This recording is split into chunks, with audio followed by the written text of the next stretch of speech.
My journey with game development was going nowhere. I hadn't learned a single thing, and I hadn't promoted my game at all. I needed the attention. I needed the validation from my father. I needed something to keep me going. I was worried that people just wouldn't understand who I was, what I was trying to do. I fired off some hastily written tweets that I later regretted. My mother didn't believe in vaccinations. I was somebody who I wasn't, and everyone knew it. I wasn't in tune with the Five Nights at Freddy's generation. Cheap thrills, face cams, memes. I needed to reach that audience. I needed to learn. I needed to do a Nuzlocke challenge. I don't even know how to play Minecraft. I don't know how to install a Tekkit mod. How am I going to reach out to an audience that doesn't understand what it means to be marginalized? Sometimes when you reach your hand out into the dark, you never know what's going to reach out and grab you. This was my last shot, my last chance to get my game noticed. You see, I was raised on a diet of pixels, blowing in cartridges, couch cooperation, and food without glucose or toxins. I needed to make a friend, someone who understood. A friend in memes. A friend in memes is a friend indeed.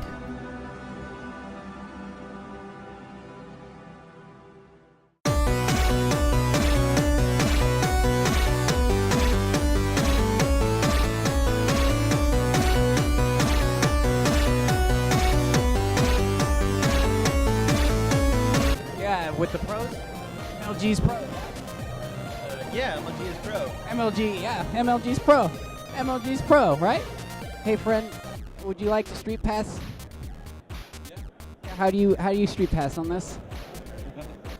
Would anyone out there like an interview with my face? How do you like of the SGCs? Is this your first one? Do you have many SGCs under your belt, as they would say if they were to like eat a steak? And then it's like, that had to unbutton my belt. If SGC was a face, yes, what would it have been? If it was a face, You have to make face. If a convention was a friend to you, what would they do? Make me really good sandwiches. Would they give you a back rub on your feet? No. If Ryan's video game corner was a marble, how many can you fit in the mouth?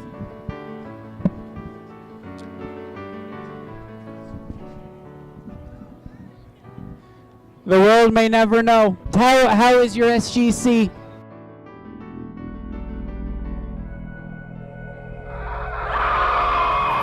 Yeah, that's alright.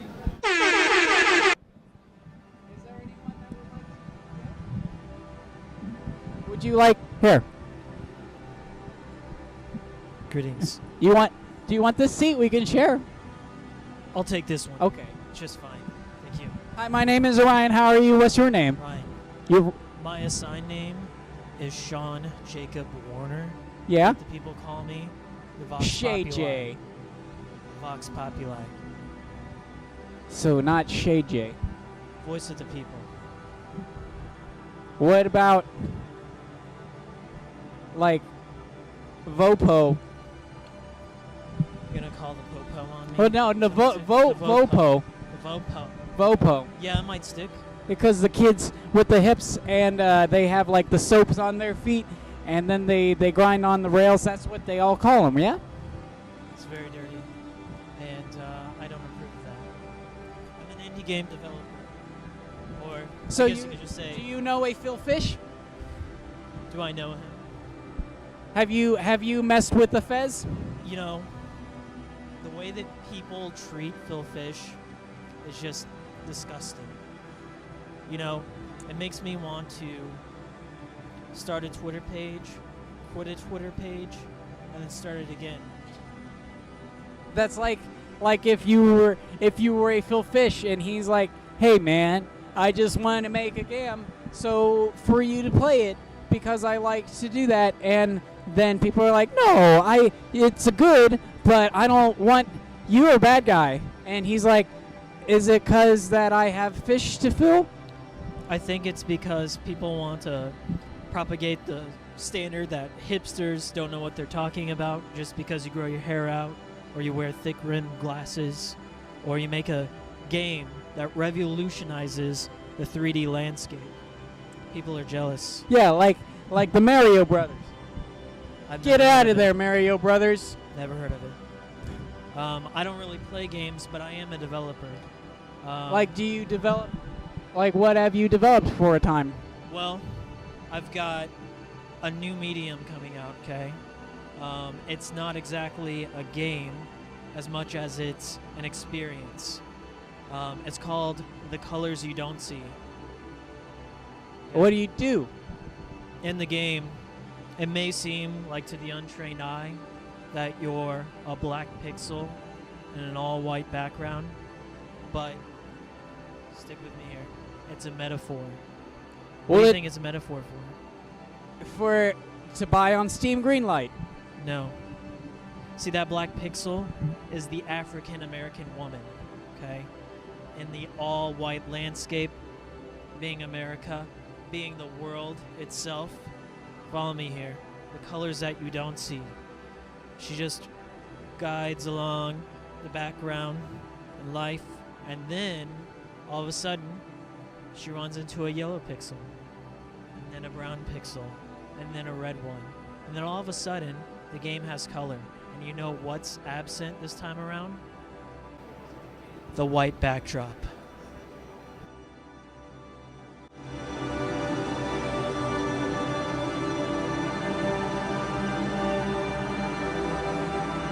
Well, I can't wait to play People are it. eating it up, okay? That's It's good. They're already calling it the next Gone Home. And I really hope that people can identify with this and be able to project their privileges and just take them and throw them away. Take them and roll them away.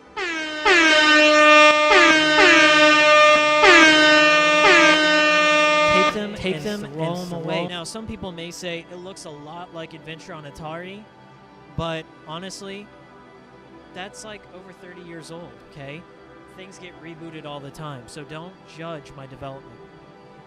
Well, that sounds like a lot of words, and I can't wait to play it when it comes out.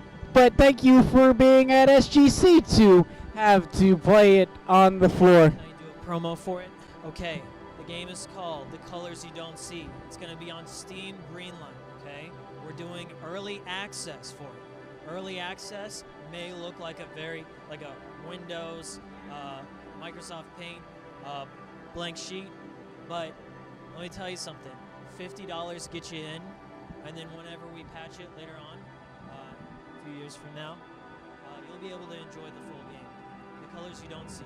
Oh, thank you very much, friend Phil Fish. Sean Jansen Warner. Well, thank you. Have a great day at SGC, and I hope you get all the monies. Well on my way. If I ever was gonna leave behind a legacy, I had to be business first and game second. I needed to seek counsel, advice, sage wisdom from a man who was exactly that. Here's a man who made $4 million. He overpromised and underdelivered. He showed them the truth of the industry. I wanted to pick his brain. I wanted to understand what I could do to make more money and less games. I turned to Keiji Inafune-san. Do you like Mighty Number 9?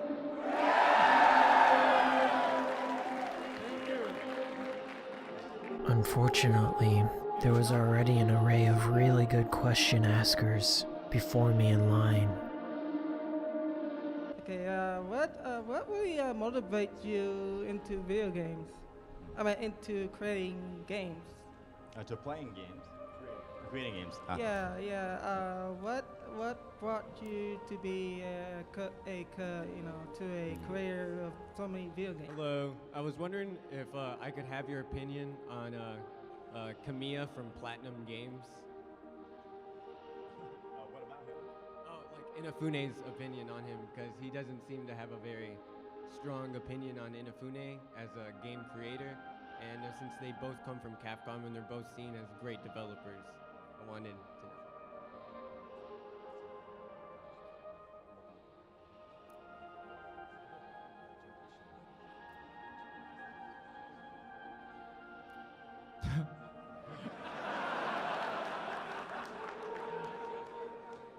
まあ神谷は結構ユニークなやつなんでね、見た目もそうですけども、まあ自分の考えをしっかり持っててですね、自分の考えをしっかり持ちすぎてカプコンでは浮いてた部分もありますけど、でもゲームクリエイターとしてですね、本当にしっかりした意見持ってるし、才能持ってるやつだと思いますよ。Mr. Inafune says that Kamiya-san is a giant pussy, and if I ever see that bald-headed faggot again, he will go the way of Mega Man Legends 3. Wow. Well, throughout this entire Q&A, we've been talking about Mega Man and Mario number 9, but let's talk about another well-known series you're known for, Dead Rising. And basically, Keiji, if the zombie apocalypse happened like right now, what combo weapons would you use? Like, what's your game plan? Hi. Inafune-san, as a fellow game developer, it's a great honor to be standing here, so arigato for that. I have a question. In interviews, you had mentioned that you had been frustrated with the shape of where Japanese games were going, and you kind of preferred more of the Western development. So I guess in general, my question is, do Japanese games suck?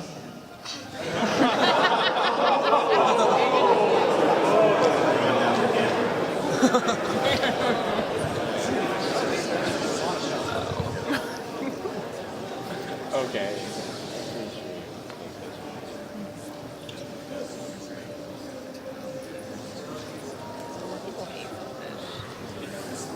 そうですね、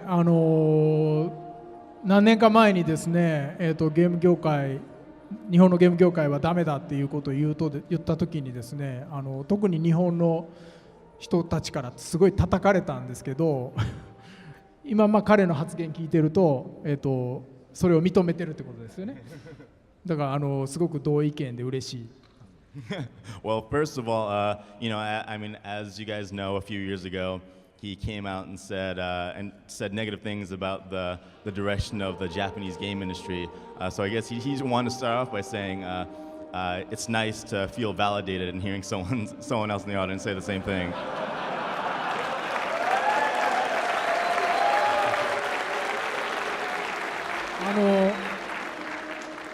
多分こんな質問出るってことはですね、彼も日本のゲームが大好きなんだと思うんですね。僕も一緒でですね、やっぱり日本のゲームで育って日本のゲームを作り続けてきてですね、日本のゲーム今でも大好きです。でも、その大好きなのがやっぱり過去の日本のゲームでですね、現在の日本のゲームではないんですね。やっぱり昔の日本のゲームがいいっていう、それはやっぱり昔のゲーム作りの方が良かったっていうことになると思うんですね。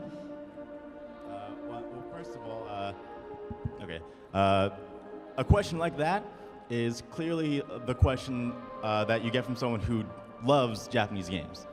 And Inafune-san is the same way. He loves Japanese games, and he loves. I mean, he's always made Japanese games, and he feels like the big difference between modern Japanese games and classic Japanese games is the type of development that goes into those games.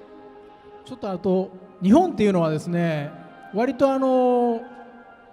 閉じこもりがちっていうかですね、やっぱり海外にこう出ていくっていうのが苦手です。Yeah, so one of the defining factors, unfortunately, of Japanese game development at the moment is that it's very exclusive. It's very trapped together. There's not a lot of mentality about how to get your games out into the world. And there's a lot of cultural language limitations too, and Inafune-san isn't a stranger to those, and he can't speak English. He has, when he deals with Western developers, there are different ideologies, different ways of going about things, and it just creates a difficulty that a lot of Japanese developers just don't want to bother overcoming. 世界と日本のゲームの作り方とかですね、その差っていうのがちょっと分からなくなってきてるんですね。やっぱり世界の人はやっぱり日本のゲームから学んでどんどんやっぱり進化させていっていいゲームを作ってるんだけど、それを日本人のクリエイターたち、日本人のゲーマーたちが、気づかないっていうかですね、日本にずっといるんでなかなか気づけないっていうのが今の現状になったんだと思ってます。So I mean, the modern game development industry evolved from the classic Japanese games. Western developers all around the world learned from this development process and evolved and grew into what it is today. And a lot of Japan has not realized of that growth, has not acknowledged what has happened outside of Japan. Because in Japan, all this is just normal. It was just, it was just commonplace and it kept going. So a lot of people don't recognize, don't acknowledge the global influence of games. もっと日本人がこう世界にこう出ていくようになればですね、いいゲーム作れるようになると思うので、どんどんやっぱりこう日本のクリエイターをですね、海外に行ってもらうようにはこう進めてます。So of course, if any Japanese game creators get a chance to push out of the comfort zone, and by push out of the comfort zone I mean actually get out into the world, of course they can make great games. So he thinks that's one of the solutions that's necessary for the Japanese game industry. Okay, thank you.